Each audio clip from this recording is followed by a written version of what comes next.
পহেলা September 1939 Adolf Hitler ঠিক তার প্রতিবেশী দেশ পোল্যান্ডে আক্রমণ করে। তার এই আক্রমণের সাথেই শুরু হয় দুনিয়ার সবচেয়ে ক্রূরতম অধ্যায়, ওয়ার্ল্ড ওয়ার II। অগণিত নিরীহ মানুষের মৃত্যু হয়, ধ্বংস হয়ে যায় লাখো পরিবার। আর এই লাখো পরিবারের মধ্যে একটি পরিবার ছিল সাইমন ইভানোভিচ জেলেন্সকির পরিবার। এই যুদ্ধেই তিনি তার 3 ভাই এবং বাবাকে হারিয়েছেন। চোখের সামনে নিজের পরিবারকে নিশ্চিহ্ন হতে দেখে ক্ষুব্ধ জেলেন্সকি সিদ্ধান্ত নেন তিনি যুদ্ধ করবেন হিটলারের বিরুদ্ধে। ভর্তি হয়ে যান তৎকালীন সোভিয়েত ইউনিয়নের রেড আর্মিতে। শেষ পর্যন্ত 1945 সালে এসে রেড আর্মি এবং অ্যালাইড ফোর্সের যৌথ বাহিনীর হাতে পরাজিত হন হিটলার। এই রেড আর্মির 57তম গার্ড মোটর রাইফেল ডিভিশনের একজন সিপাহী ছিলেন সাইমন ইভানোভিচ জেলেন্সকি। তারপর অনেক বছর কেটেছে।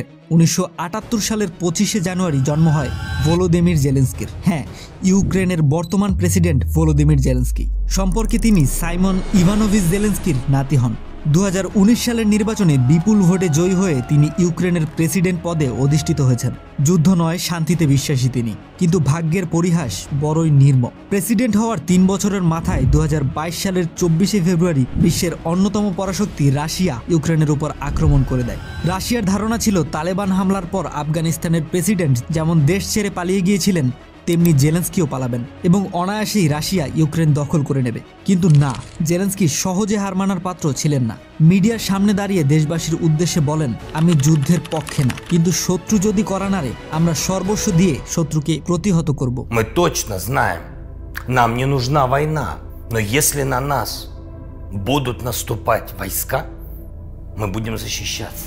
আর তার এই মনোবলই বিশ্বের অন্যতম পরাশক্তি রাশিয়ার সামনে ইউক্রেনের মতো কম শক্তিধর রাষ্ট্রকে গত 2 বছরের বেশি সময় ধরে টিকিয়ে রেখেছে। তবে ঠিক কতদিন টিকতে পারবে তা এখন অনিশ্চিত। সম্প্রতি রাশিয়ার প্রেসিডেন্ট ভ্লাদিমির পুতিনের ঘোষণায় স্পষ্ট, যুদ্ধ জারি রাখতে রাশিয়া পারমাণবিক অস্ত্র প্রয়োগেও পিছু পা হবে না। রাশিয়ার এই আক্রমণ শুধু ইউক্রেনের সার্বভৌমত্বের প্রশ্নই তোলেনি, বরং এটি পুরো ইউরোপ এবং আন্তর্জাতিক অর্ডারের জন্য একটি বড় ঝুঁকি হয়ে দাঁড়িয়েছে। রাশিয়ার আক্রমণ সম্পূর্ণ ইউরোপে একটি নতুন যুদ্ধের সূচনা করতে পারে। তবে কি বিশ্ব আবারও 3য় বিশ্বযুদ্ধের সাক্ষী হতে যাচ্ছে? এই যুদ্ধের পেছনে ন্যাটোর কি ভূমিকা, কিংবা রাশিয়া ঠিক কতটা দায়ী এই যুদ্ধের জন্য? চলুন জানবো আজকের ভিডিওতে।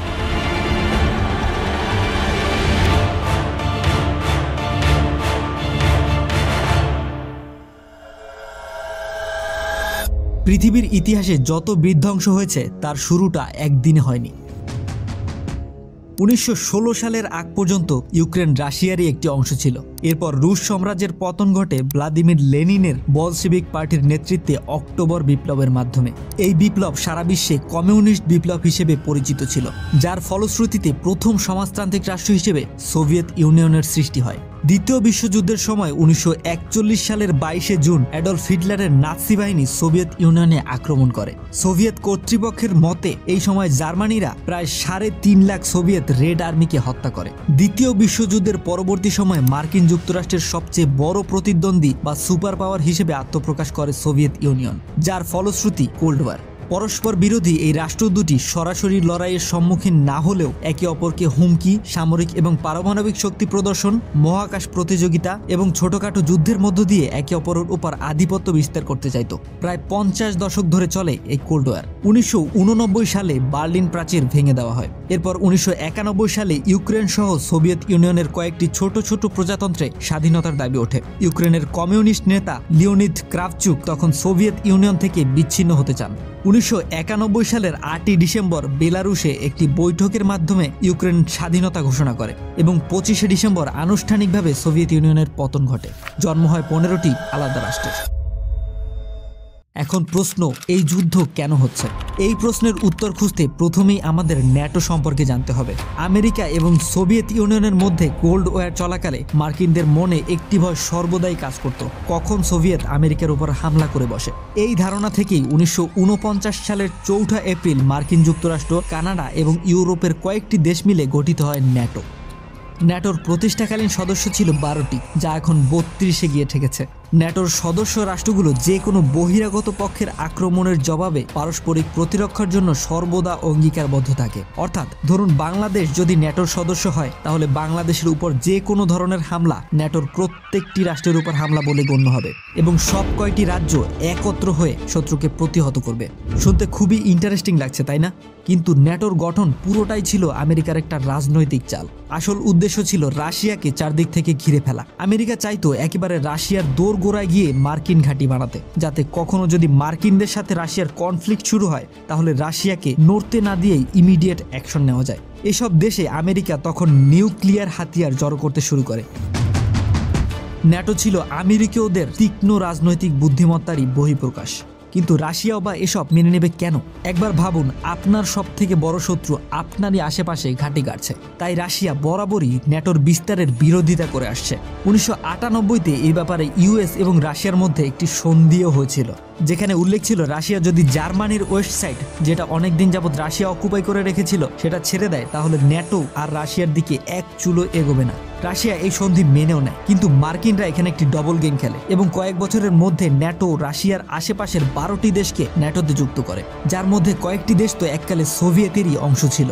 রাশিয়া যখন এই বিষয়ে আপত্তি জানায় তখন ইউএস সরকার সন্ধির ব্যাপারে একেবারে অস্বীকার করে। এরপর 2002 সালে ইউক্রেন প্রথম ন্যাটোর সাথে একটি আনুষ্ঠানিক অংশীদারিত্ব চুক্তি স্বাক্ষর করে এবং 2008 সালের বুখারেস্ট শীর্ষ সম্মেলনে ন্যাটো ঘোষণা করে যে ভবিষ্যতে ইউক্রেন ন্যাটোর সদস্য হতে পারে। ম্যাপের দিকে তাকালে দেখতে পাবেন ইউক্রেন রাশিয়ার সাথে ঠিক কতটা বর্ডার শেয়ার করে। তো ইউক্রেনের ন্যাটোতে যোগদান রাশিয়ার জন্য অত্যন্ত বিপজ্জনক হতে পারে।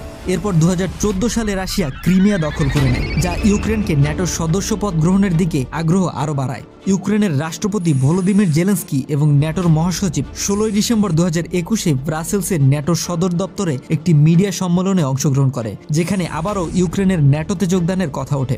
ইউক্রেনের এই পশ্চিমমুখী ভাবাবেশে রাশিয়ার ক্ষমতা ক্ষুণ্ণ হতে পারে, যা রাশিয়ার জন্য একেবারেই গ্রহণযোগ্য ছিল না। এরপরে আসে সেই দিন 2022 সালের 24শে ফেব্রুয়ারি। এই দিন রাশিয়া ইউক্রেনে ফুল স্কেল আক্রমণ চালায়। এই পর্যন্ত যদি দেখা যায় তাহলে দেখতে পাবেন রাশিয়া ইউক্রেন যুদ্ধে ন্যাটো এবং আমেরিকার ঠিক কতটা হাত ছিল। ন্যাটো একটি নিরাপত্তা জোট হিসেবে ইউক্রেনকে উস্কানি দিতে শুরু করে, যা রাশিয়ার জন্য একটি চ্যালেঞ্জ হয়ে দাঁড়ায়। রাশিয়া বারবার সতর্ক করেছে যে ইউক্রেনের ন্যাটোতে যোগদান রাশিয়ার জন্য রেড লাইন। যুক্তরাষ্ট্র এবং ন্যাটো ইউক্রেনকে অস্ত্র সরবরাহ করতে থাকে, যা রাশিয়াকে আরও বেশি ক্ষুব্ধ করে তোলে। তবে আপনার কাছেই প্রশ্ন, রাশিয়া কি আসলেই দায়ী এই যুদ্ধের জন্য? লিখে জানাবেন কমেন্ট বক্সে। কিন্তু যেই দায়ী হোক না কেন, এই যুদ্ধের পরিণতি কি হতে যাচ্ছে? বর্তমান পরিস্থিতি যাচাই করলে সম্ভাব্য তৃতীয় বিশ্বযুদ্ধের দিকে এগোচ্ছে এই দুই দেশের কনফ্লিক্ট। তবে কি বিশ্ব আবারও তৃতীয়বারের মতো বিশ্বযুদ্ধের সাক্ষী হতে যাচ্ছে, কিংবা এই যুদ্ধ এড়াতে কি করণীয় রয়েছে? এই সব প্রশ্নের উত্তর খুঁজব পরের ভিডিওতে। ভিডিওটি ভালো লাগলে অবশ্যই একটি লাইক দিবেন। এছাড়া নিয়মিত এমন তথ্যবহুল ভিডিও সবার আগে দেখতে চ্যানেলটি সাবস্ক্রাইব করে পাশে থাকা বেল আইকনটি অল করে রাখবেন। আবারও দেখা হবে শীঘ্রই। ততদিন পর্যন্ত সুস্থ থাকুন, ভালো থাকুন।